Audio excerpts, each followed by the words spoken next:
influenței pe care a avut-o asupra sa mama ei, celebra actriță Gina Kelly.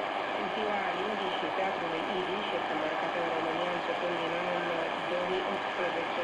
Alegerea acestei date face inițiere la data nașterii în 1901 a poetului și prozatorului Isi Manger, unul dintre maestrii literaturii Yiddish și întâia jumătate a secolului 20. Cel mai important și reprezentativ autor de limba Yiddish din România.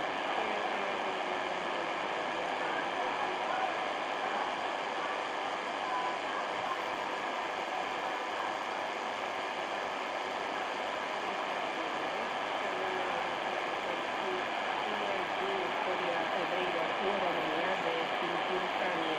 Citez, un adevărat regal academic care și-ar fi avut locul în aula magna a Academiei Române. Astfel a caracterizat profesorul dr.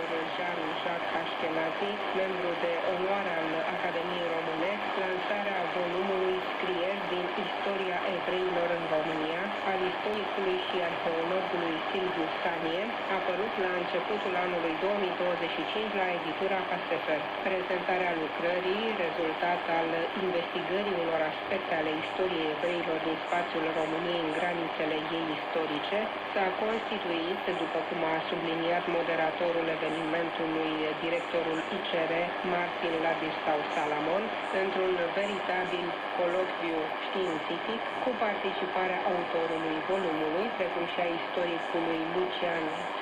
Peșcovici și a unui numeros public prezent în sala mare de evenimente a ICR Tel Aviv, scrie publicația pe care am primit-o la redacție din Israel.